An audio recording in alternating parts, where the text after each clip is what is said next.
Hadirin yang kami hormati, acara Legal Expo 2021 akan segera dimulai.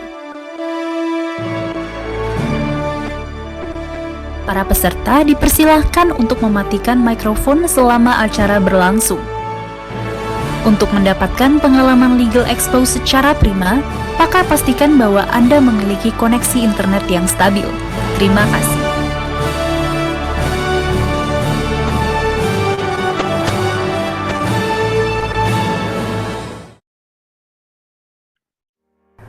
Assalamualaikum warahmatullahi wabarakatuh. Salam sejahtera untuk kita semua. Selamat datang kepada Bapak, Ibu, dan teman-teman dalam Legal Expo 2021 yang diselenggarakan oleh alumni FHUI Angkatan 91 bekerjasama dengan IDLC dalam rangka Pearl Reunion. Rangkaian acara Legal Expo kali ini adalah launching buku yang berjudul Antologi Untayan Mutiara Hukum Lintas Praktik dan Sektor, berisi kumpulan tulisan pendapat hukum dari 24 penulis alumni FHUI Angkatan 91. Ada 29 artikel, 38 webinar, 48 meet and greet dengan kelas paralel 8 sesi setiap harinya, dan 50 podcast yang akan disiarkan melalui 7 stream podcast, yaitu Spotify, Anchor FM, Apple Podcast, Google Podcast, Breaker, Radio Public, dan Podcast Cast. Semua narasumber berasal dari berbagai profesi yang ahli di bidangnya masing-masing. Dalam Legal Expo ini tersedia juga kesempatan magang, mentoring, dan info beasiswa. Nah, buat yang ingin tahu lebih lanjut, jangan lupa cek website kita. Langsung saja kita masuk ke acaranya, dan kepada peserta, selamat mengikuti.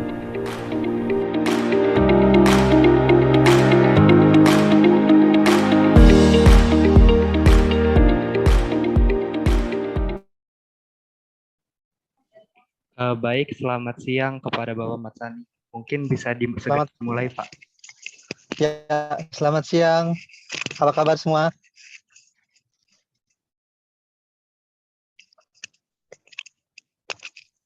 Halo.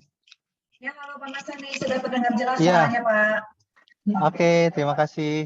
Ya, saya mungkin akan memperkenalkan secara singkat ya, Pak Matsani ini adalah seorang VP dari PT Smart Tbk yang bergerak di bidang perkebunan. Nah, beliau ini sangat berpengalaman di bidang hubungan ketenagakerjaan ya, Pak Matsani ya. Boleh sharing-sharing nih Pak untuk teman-teman kita, mungkin ada adik-adik yang baru ingin melamar kerja nih Pak. Terus apa sih yang harus kita perhatiin gitu kan? Beberapa poin-poin untuk bagaimana kita menghadapi interview, bagaimana kita harus ini ya Pak ya untuk cara kita melamar kerja, apa yang harus kita perhatikan? Oke, terima kasih atas kesempatan yang diberikan kepada saya. Selamat siang teman-teman semua, adik-adik ya. Mbak dan Abang semua selamat siang, selamat bertemu kembali dengan saya, Matsani. Sebelumnya saya memperkenalkan diri dulu ya, bahwa saat ini saya sudah bekerja di Sinarmas ya kurang lebih 3 tahun. Sebelumnya pertama kali saya berkarir saya di Bank Danamon ya, terus kemudian pindah ke industri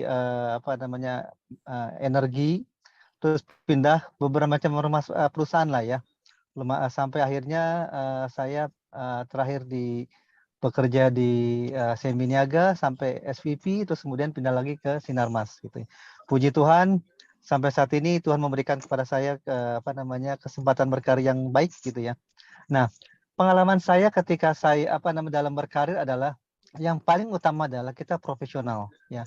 Yang kedua, kita harus menguasai bidang yang kita tekuni ya.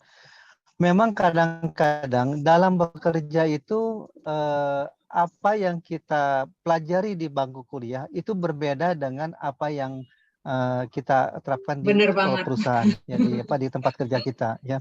Nah, makanya kita memang kadang-kadang harus banyak membaca gitu ya, harus banyak bertanya dan lain-lain. Nah, makanya kesempatan seperti ini memang kesempatan yang sangat berharga untuk kita saling sharing, saling bertanya kepada teman-teman, kepada abang kita atau mbak-mbak kita yang sudah lulus gitu ya. Bagaimana sih trik ini? Dulu pun saya sama ya. Ketika saya pertama kali lulus dari FHUI, saya juga bertanya kepada kepada abang dan mbak kita yang sudah lulus ya. Saya bilang, bagaimana sih trik mencari kerja gitu ya? Bagaimana sih melamar surat lamaran? Terus bagaimana sih kita menghadapi wawancara gitu ya. Nah, tapi semua itu saya apa yang disampaikan oleh senior-senior kita gitu itu sangat berharga sekali memang ya. Nah, namun Tuhan sangat baik juga sama saya karena kebetulan begitu saya lulus gitu ya, saya langsung diterima gitu ya, langsung ditawarin di apa nih di Bank Danamon gitu ya. Nah, ketika pertama kali saya interview, yang paling utama untuk teman adik-adik yang baru lulus misalnya, yang paling utama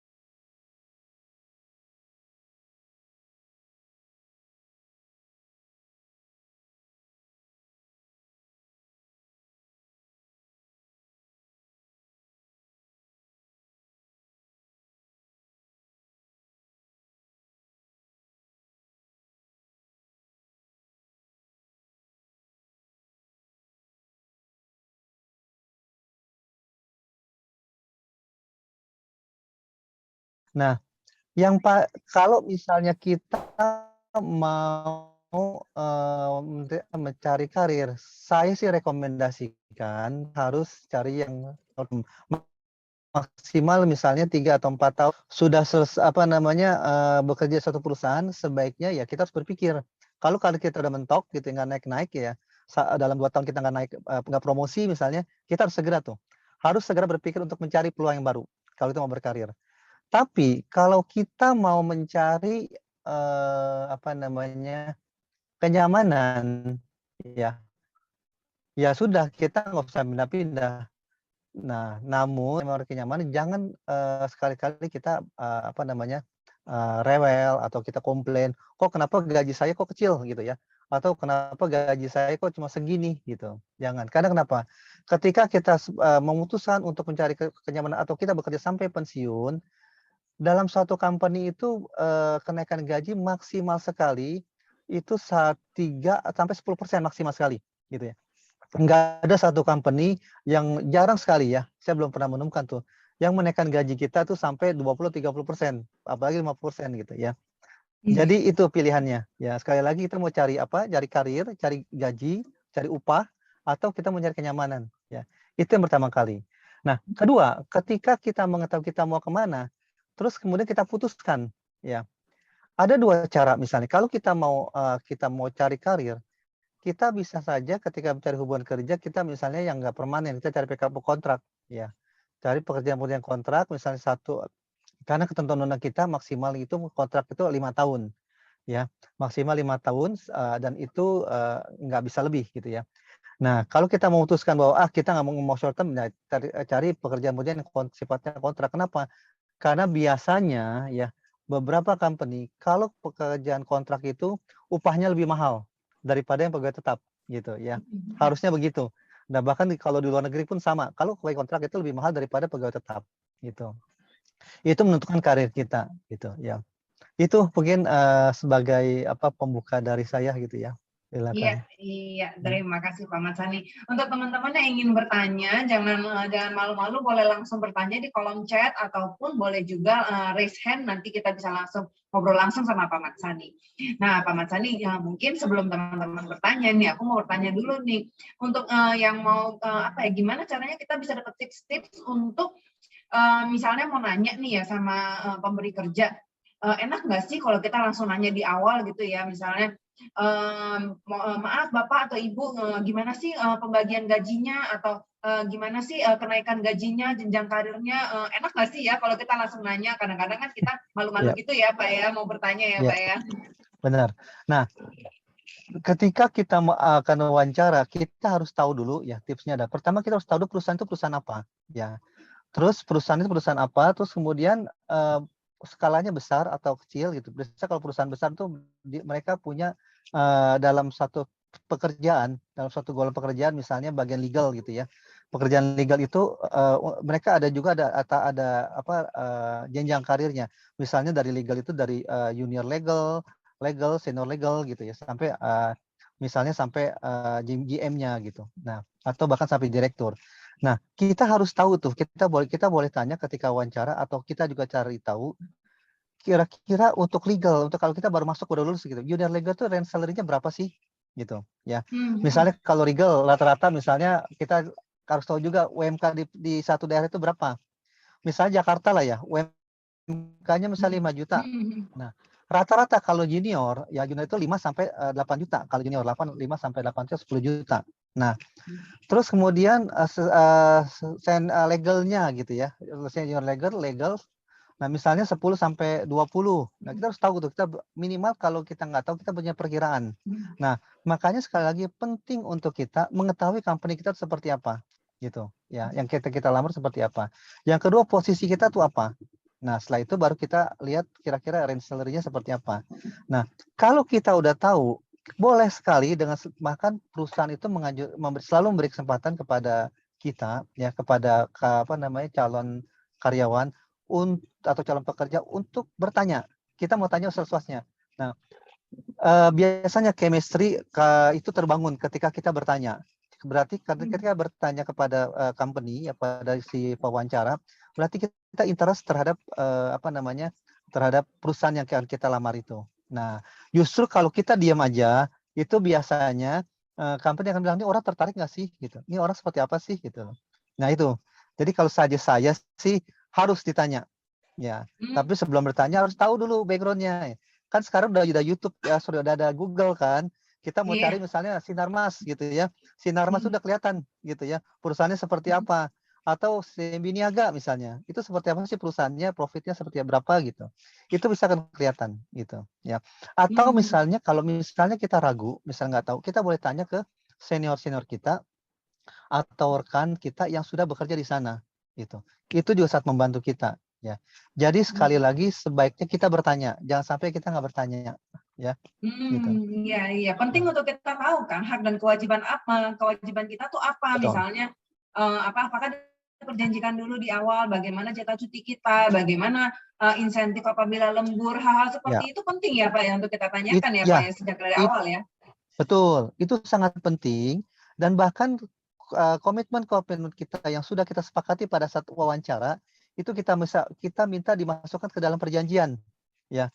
Nah, harus ada sehingga tertulisnya ya Pak ya, nggak boleh hanya tertulis, kita cuma ngobrol-ngobrol terus nggak dituangkan gitu ya Pak ya. Betul. Ya, jangan sekali kita cuma katanya gitu ya. Karena gini, karena ketika perusahaan ingkar misalnya, kita nggak punya pegangan kan. Nah, makanya sebaiknya kita minta poin-poin yang kita negosiasikan tuh dimasukkan dalam perjanjian.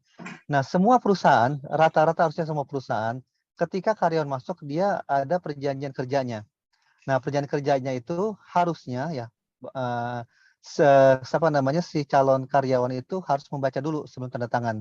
Nah, makanya sekali lagi adik-adik yang baru lulus atau baru akan lulus, tolong perhatikan ketika kita ada penerima tawaran, yaitu baca dulu sebelum tanda tangan.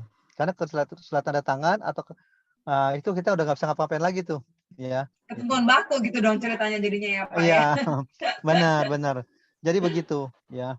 Nah, jadi nggak usah takut, ya nggak usah takut ketika kita wawancara, nggak usah takut kita mau tanya apapun yang ada pada saat wawancara, yang penting cara kita menyampaikannya itu benar, ya baik, sopan, gitu. Itu aja sih sebenarnya.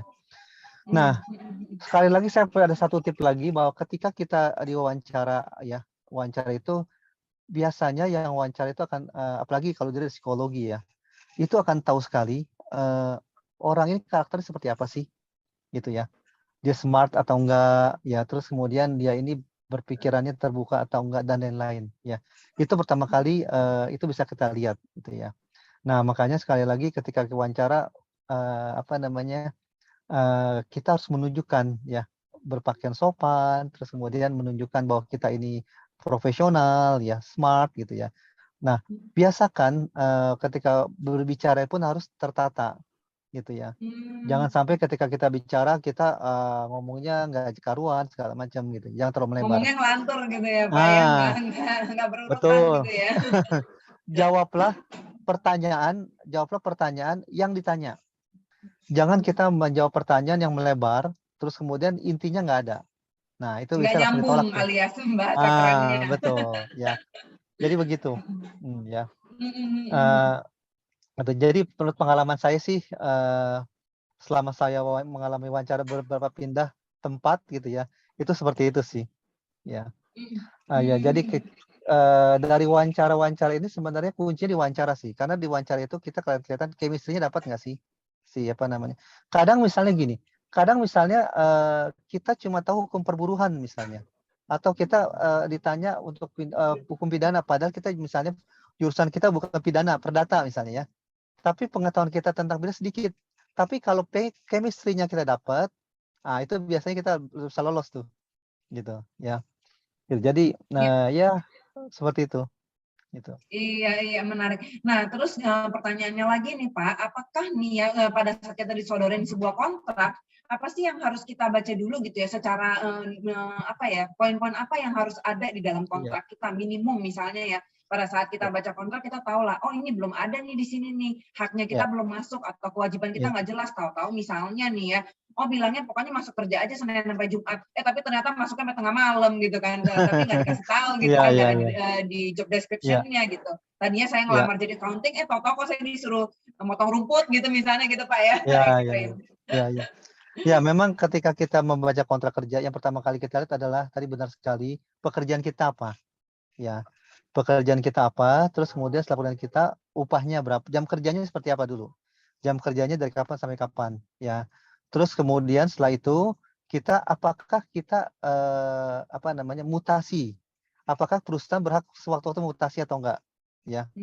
Terus kemudian upahnya bagaimana, ya. Terus hak kita yang lain misalnya cuti, bonus, ya BPJS dan lain itu harus kita lihat semua, gitu ya. Itu setelah itu mereka punya mereka punya standarnya ya. Tapi ada hal-hal yang misalnya tidak sesuai dengan komitmen pada saat kita negosiasi, itu biasanya kita bisa langsung review, kita bisa lihat apa bisa langsung kita ganti, itu bisa gitu ya. Jadi sekali lagi harus dibaca, memang harus dibaca, harus diteliti, jangan sampai ketika kita sign terus kemudian hilang ya gitu. Ya, itu penting. Nah, terus kita kan sempat tahu ya yang namanya orang kita pekerja itu, kalau kita bicara jadi pekerja tetap sama pekerja kontrak, perasaannya kayaknya ada perasaan kastanya beda gitu loh Pak.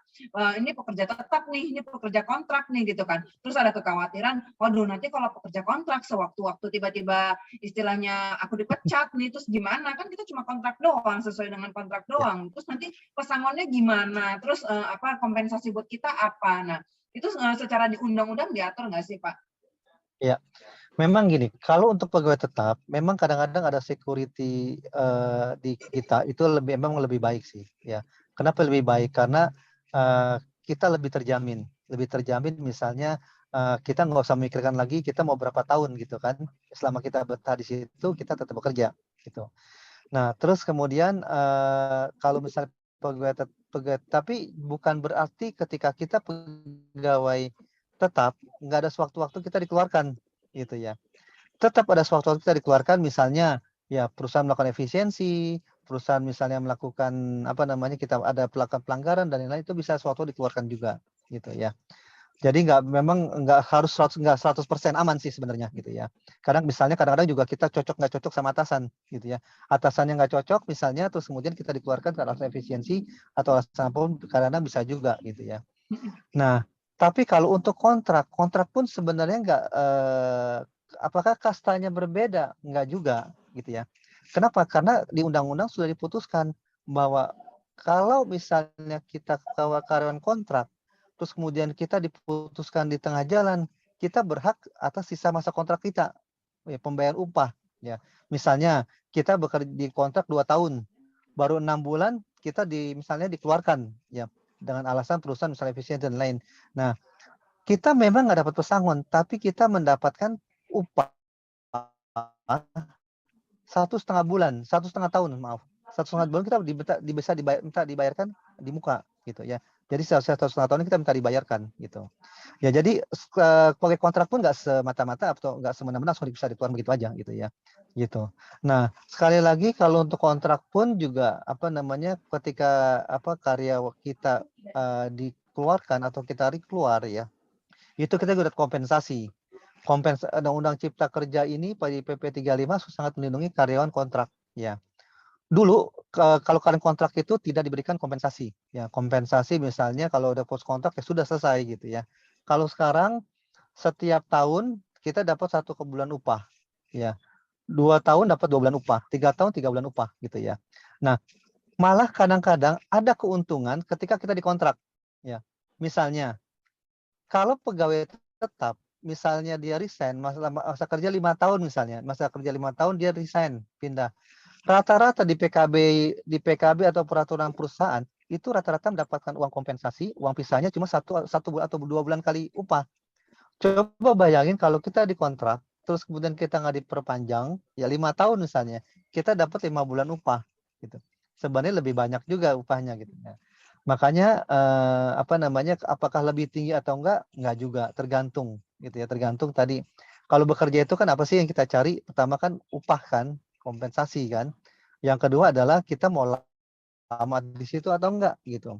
Ya, gitu. Itu aja sih sebenarnya. Terus pekerjaan kita sesuai atau enggak, itu aja sih sebenarnya ya, kalau kita bekerja.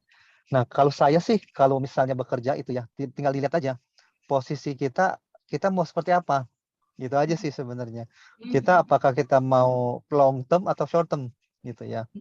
Malah saya ada satu company ketika saya bekerja, gitu ya, saya nggak mau pegawai tetap, saya bilang saya mau kontrak. Kenapa? Karena saya berpikir saya nggak mau panjang di sini, saya mau kerja maksimal 2 tahun gitu. Ya, itu juga. Nah, terus kemudian ketika saya pegawai ke kontrak, saya bisa negosiasi lebih leluasa gitu ya. Hak-haknya pun lebih leluasa gitu. Jadi sekali lagi ya tergantung kita mau bagaimana gitu kan. Gitu aja sih. Ya. Iya, iya. Jadi sekali lagi nggak berarti pegawai tetap itu lebih aman daripada pegawai kontrak, nggak berarti.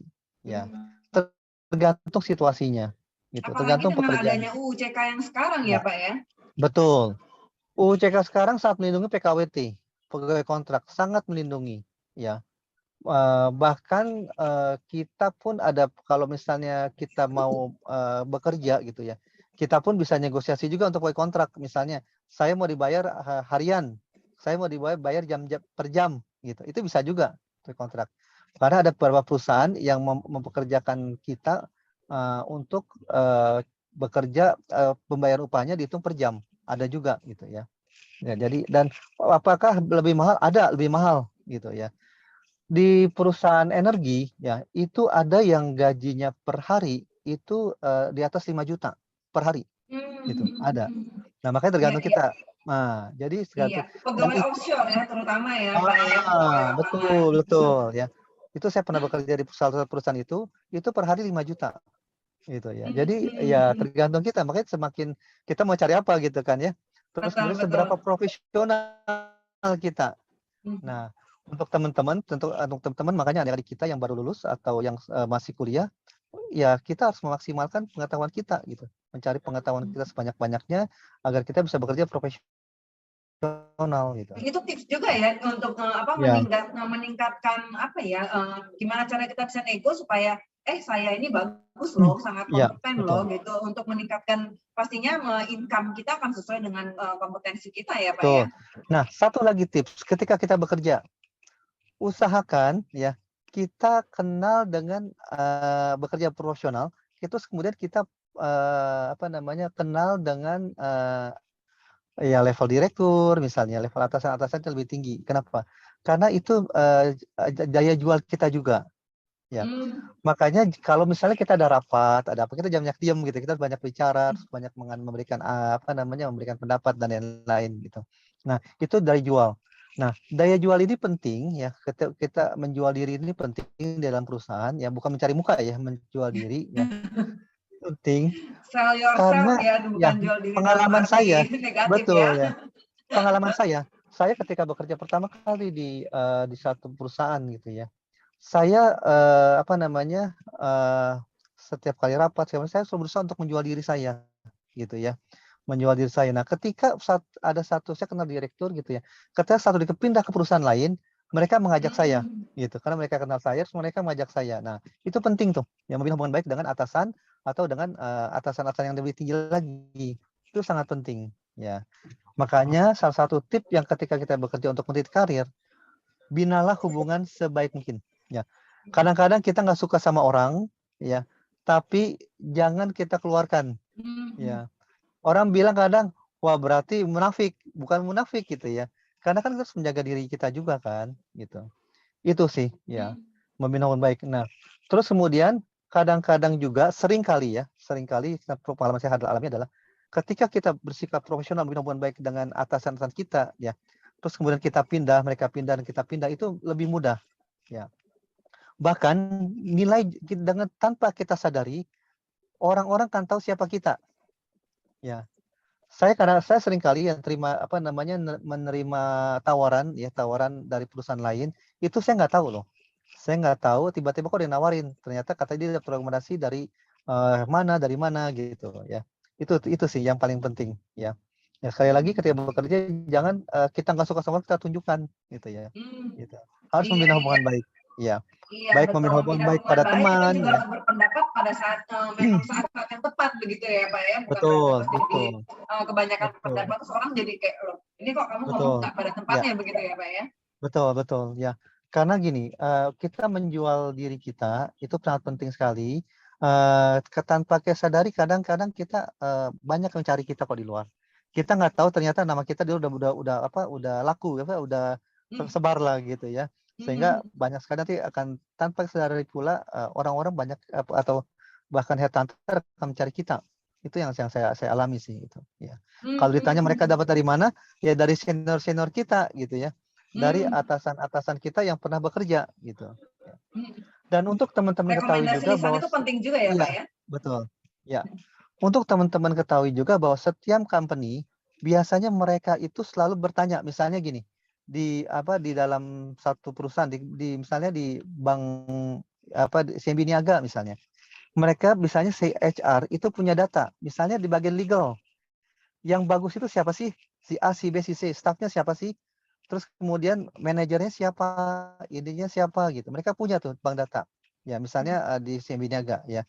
Nah, yang punya bank data itu bukannya si CIMB Niaga, tapi perusahaan lain pun mereka tahu yang bagus-bagus di perusahaan itu siapa. Sehingga ketika bisa ada lowongan, ya bisa ada kesempatan untuk berkarir di perusahaan yang lain, itu biasanya mereka narik tuh, bisa mereka bajak. Kalau sekarang bahasanya bajak gitu ya. Mereka ambil dari perusahaan-perusahaan yang memang kategori bagus gitu. Nah, gitu sih. Ya. Iya. Nah, ini Pak ada pertanyaan dari peserta kita, dari Pak Michael. Izin bertanya Pak Mat Sandi, apakah ada tips dan trik dalam pembuatan CV agar lolos screening CV oleh HRD? Nah, ini juga penting banget nih buat teman-teman, apalagi yang baru mau pertama kali bikin CV nih Pak. Kita pasti bingung. Sebenarnya saya sendiri mengalami pada saat pertama kali mau bikin CV, apa aja yang harus saya cantumkan dalam CV saya ya, supaya menarik perhatian HRD yang pastinya. Istilahnya orang bilang sampai lolos dapat panggilan gitulah ya. Ya. Nah, dalam CV ini yang perlu kita sampaikan adalah pertama ya pasti data diri kita gitu ya. Yang kedua pengalaman organisasi kita itu harus kita cantumkan ya, pengalaman baik itu pengalaman organisasi, profesional dan lain-lain. Itu semua kita cantumkan ya. Terus kemudian kemampuan kita apa sih kelebihan kita gitu ya. Itu harus kita cantumkan. Karena perusahaan akan melihat apakah lowongan atau posisi yang ada ini sesuai atau enggak. Ya. Kita gambarkan Contoh semua kelebihan seperti dalam apa, kalimat. Pak? Misalnya gini, misalnya kita kemampuan dalam bahasa Inggris. Ya, bahasa Inggris ini kita kemampuan terus kemudian kita lulusan dari mana? Bahasa Inggrisnya belajar dari mana? Terus kemudian atau sampaikan apakah kita ketika bisa bahasa Inggris itu kita pernah nggak misalnya mentranslate satu buku atau apa gitu. Itu kita gambarkan semua ya. Nah, itu dalam bentuk suatu kalimat. Jangan cuma singkat-singkat aja kalimat, kita ceritakan. Jadi ketika kita membuat CV, itu kita seolah-olah kita sebagai penulis. Ya. Jangan sebagai penulis mengarang buku gitu ya, sebagai penulis gitu ya. Itu kita gambarkan semua yang kita punya. Tunjukkan kelebihan-kelebihan kita gitu ya, tonjolkan ya. Itu. Jadi perusahaan ketika membaca CV itu lihat ini orang kelebihannya apa sih gitu ya. Selain pendidikan gitu ya, pendidikan dia lulusan dari mana, tapi skill dia apa sih? Kelebihan dia apa sih? Misalnya dia pernah berorganisasi apa aja. Organisasi pengalaman berorganisasi sangat penting.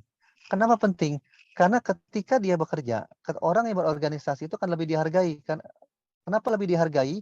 Karena biasanya orang yang bisa berorganisasi, dia akan mudah untuk berinteraksi dengan pekerja lain, dengan karyawan lain, dengan atasan. Bekerja dalam tim ya, kalau yang sering begitu, kita baca di dalam CV adalah punya kemampuan untuk bekerja dengan tim, baik secara tim maupun sendiri-sendiri gitu ya Pak ya? Ya. Jadi sekali lagi dalam membuat CV, buatlah seolah-olah kita ini pengarang. pengarang yang menjual diri kita, gitu ya. Hmm. Jangan sekali lagi CV kita cuma nyebut nama kita, terus kemudian lulusan segala macam terus singkat cuma 5 atau 6 baris, jangan ya. Itu enggak itu pasti ditolak gitu, langsung ditolak langsung gitu ya. Begitu lihat langsung udah Gitu. ada minggir gitu ya, next gitu ya Iya, Pak ya. betul. Iya, itu ya. Terus kemudian buat menarik mungkin gitu. Itu sih tips. Iya, iya, iya. Nah, terus kira-kira nih Pak, apa tips-tipsnya dari Bapak nih untuk teman-teman kita nih yang yang mau ngajuin pekerjaan nih, gimana cara kita untuk self improvement nih Pak? Ya, Terutama apalagi dalam jenjang karir ya, misalnya nih kita lagi aim-nya memang adalah karir, kita mengejar jabatan tertentu begitu ya Pak ya. Nah, terus apa yang harus kita lakukan sih tips-tips kita supaya kita bisa mencapai jenjang karir yang kita inginkan gitu Pak? ya. Yang pertama adalah bangunlah hubungan baik dengan atasan, dengan teman, dengan rekan kita, itu harus dibangun yang pertama. Yang kedua, biasanya perusahaan itu memberikan kesempatan kita untuk memberikan training, ya. Nah, training itu harus kita ikut. Jangan sampai ada kesempatan training, ya. Terus kemudian kita nggak ikut, ya. Terus kita mengignore dan lain-lain, itu jangan, ya. Itu untuk self improvement kita, ya.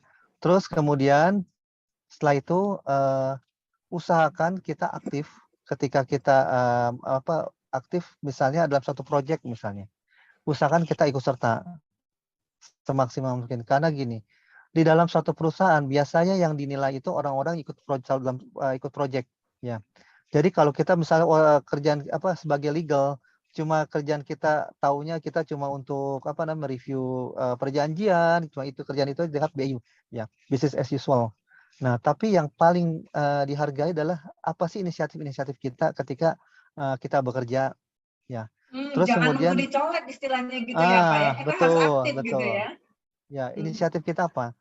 Misalnya dalam satu pekerjaan ada kelemahan-kelemahan di unit yang tempat kita bekerja. Terus kemudian kita harus berinisiatif bagaimana kita memperkecil atau menghilangkan kelemahan-kelemahan itu. Ya, kita buat satu proyek, kita usulkan kepada atasan kita, itu yang paling dihargai. Ya, kalau itu kita lakukan, ya percayalah atasan kita akan melihat kita sehingga karir kita lebih baik gitu. Ya, sekali lagi jangan cuma kita diam mengerjakan tugas pekerjaan kita aja, ya itu pasti nggak perusahaan akan nggak melihat kita lah gitu ya. Tapi lakukanlah inisiatif-inisiatif ya. Jangan kita ketika bekerja itu hanya melakukan pekerjaan yang sifatnya reaktif ya, kalau reaktif disuruh kan ya. Disuruh kita kerjakan, Nunggu dicolek kan istilahnya ya Pak ya.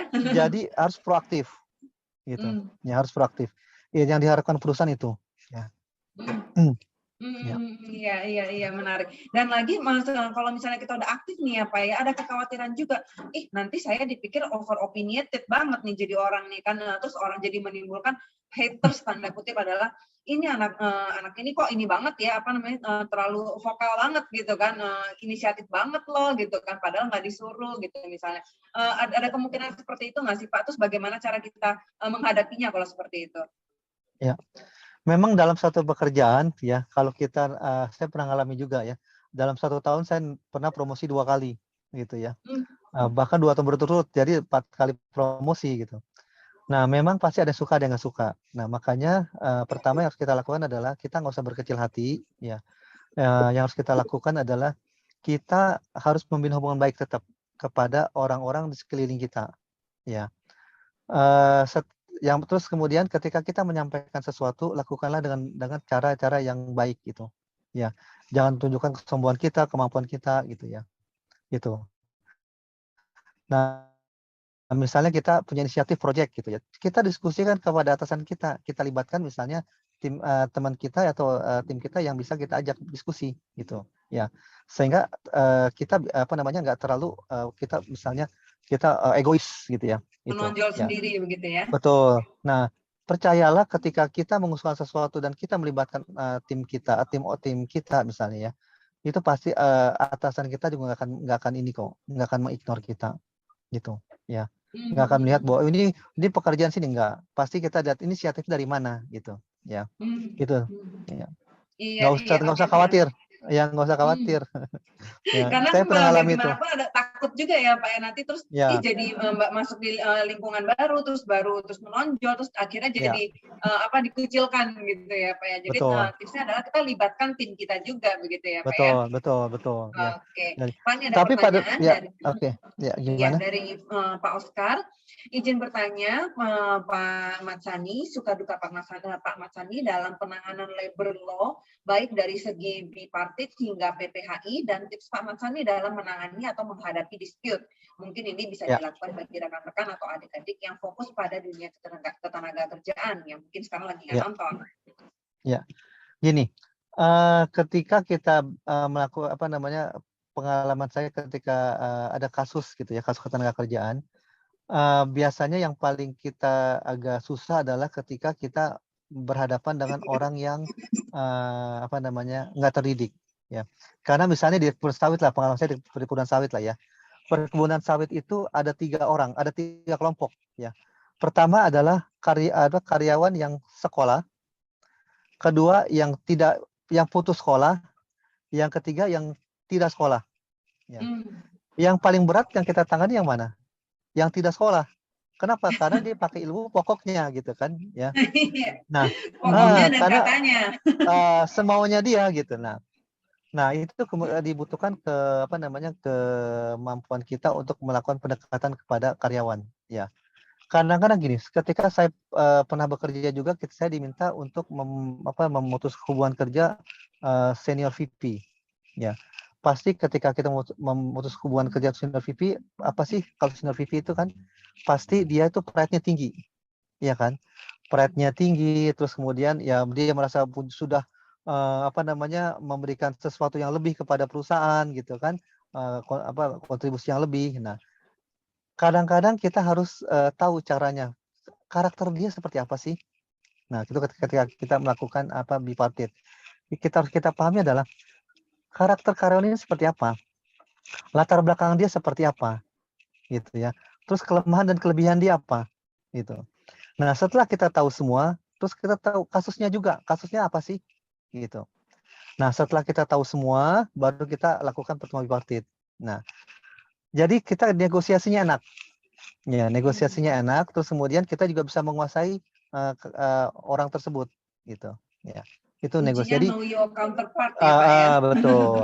Nah, jadi itu kuncinya, ya. Jadi jangan sekali-kali kita dadakan ketemu orang terus kemudian negosiasi, ya itu nggak bagus gitu ya. Nah, itu kalau bipartit. Kalau yang kita mediasi hingga selesai, misalnya masuk mediasi.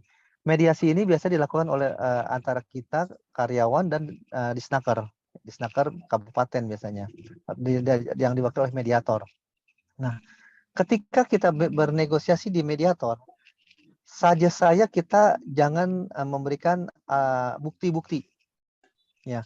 Kenapa? Karena ketika memberikan bukti-bukti itu kadang-kadang bisa melemahkan kita pada saat kita di pengadilan, ya. Biasanya lawan kita itu akan melihat bukti kita apa nih, gitu. Nah, mereka nanti cari kelemahan-kelemahannya, gitu. Biarkanlah bukti-bukti itu kita tunjukkan ketika kita di pengadilan, di PHI, gitu, ya. Jadi kita berdebat seperti biasa saja, berdebat ketika kita di bipartit, ya. Kita pengaruhin mediator segala macam, pasti karena gini. Kenapa begitu? Karena apapun yang diputuskan oleh mediator itu tidak akan berpengaruh banyak kalau karyawan nggak terima, ya. Jadi apakah putusannya misalnya menguntungkan perusahaan, menguntungkan kita, ya. Belum tentu si lawan terima, gitu, ya. Karena sifatnya tidak mengikat mediasi ini kan, gitu. Anjuran ini tidak mengikat, ya. Jadi kalau saya selalu saja kepada tim saya sampaikan jangan sekali-sekali kita bawa alat bukti, gitu. Nah, memang kadang-kadang mediator tuh minta, jadi saya bilang nggak usah tunjukin boleh, tapi jangan diberikan, gitu. Nah, baru jangan pada saat pengadilan, gitu ya, istilahnya, betul, jangan kasih kopi, ditunjukkan aja, gitu ya. betul, ditunjukkan aja, gitu ya. Nah, setelah itu kita baru di pengadilan. Nah, di pengadilan itulah baru kita tunjukkan bukti, kita buat gugatan yang baik, gitu ya. Gugatan yang baik seperti apa sih, gitu ya. mungkin teman-teman udah tahu semua gitu ya. Phone back itu gugatan yang dibuat secara kalau kalau kita baca cerpen kan ada urutan kan ya. Ada urutan pembuka segala macam, itu harus berurutan ya. Terus kemudian mudah dipahami. Jangan pakai bahasa-bahasa yang terlalu panjang gitu ya kalau itu di PH di pengadilan. Baik kita membuat gugatan atau membuat jawaban. Jangan sekali-kali kita membuat gugatan atau jawaban yang kalimatnya terlalu panjang sehingga orang nggak ngerti. Jangan berbelit-belit ya, ntar orang jadi Berbelit-belit. makin bingung ya. To the point aja, betul. To the point aja gitu ya. Itu tekniknya. Nah, gitu. Seperti itu sih ya. Jadi Oke, itu waduh penting menarik. sekali. Iya, nggak kerasa nih pertanyaan kita udah sampai di penghujung acara nih, penghujung Ya. sesi kita. Boleh kasih kesimpulan Pak atau tips-tips dari Pak Matsani untuk teman-teman kita? Ya. Terima kasih bahwa dalam bekerja itu yang pertama adalah ketika kita melamar pekerjaan ya, buatlah kesan yang positif pada pelamar kita, pada orang yang mewawancari kita. Kesan positif itu dilihat dari sikap kita, dari penampilan kita, dan dari pengetahuan kita. Lakukanlah mencari informasi sebanyak-banyak tentang perusahaan yang akan kita lamar. Ya. Ketika kita bekerja, ya, lakukanlah seprofesional mungkin. Ya, kita harus menjual diri kita sebanyak-banyaknya. Ya, harus proaktif. Jangan kita harus reaktif. Lakukan proaktif. Ya, itu. Terus kemudian binalah hubungan baik dengan atasan maupun teman-teman sekeliling kita. Ya, karena kita nggak tahu ya. Mereka lah yang akan memperjuangkan karir kita baik di perusahaan yang sekarang atau perusahaan yang kita tempat bekerja atau ketika kita pindah ke perusahaan lain gitu ya. Oke. Itu demikian. Terima kasih Ya. Pak Matsani untuk sharing-sharing sesi Ya, kita terima hari kasih. ini. Iya, terima kasih. Sampai jumpa kepada teman-teman dalam topik-topik menarik lainnya. Pastinya kita masih ada banyak kelas lain dan masih ada banyak meet and greet lainnya yang bisa diikuti. Terima kasih. Sampai jumpa Terima dalam kasih. kelas-kelas lainnya. Mohon maaf, Terima kasih Pak Matsani. Bapak Matsani izin masuk sebelum kita ke acara yang terakhir video, izin untuk mendokumentasikan kepada teman-teman semua. Boleh tolong on cam? Oke, silakan diaktifkan kameranya kepada semua teman-teman. Izin didokumentasikan ya.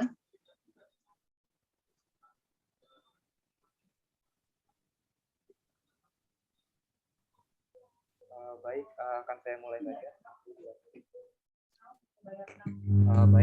Terima kasih kepada Bapak Matsani atas paparannya. Selamat menyaksikan video penutup untuk kelas hari ini. Ya, makasih. Iya Pak Matsani. Oke, thank you.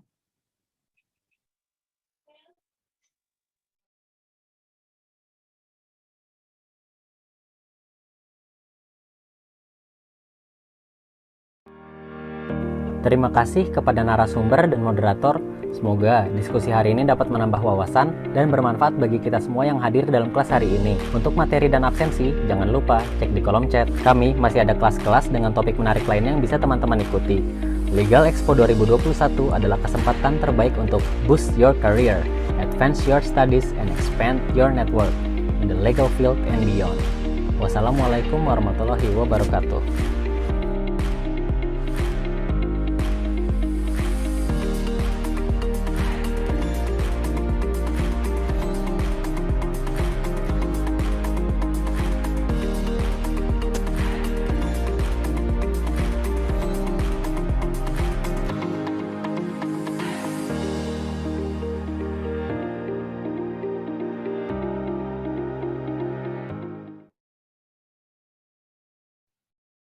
Terima kasih kepada Bapak Matsani selaku narasumber dan juga Ibu Lena selaku moderator dan juga kepada para peserta semua yang sudah hadir dalam acara kali ini. Saya host izin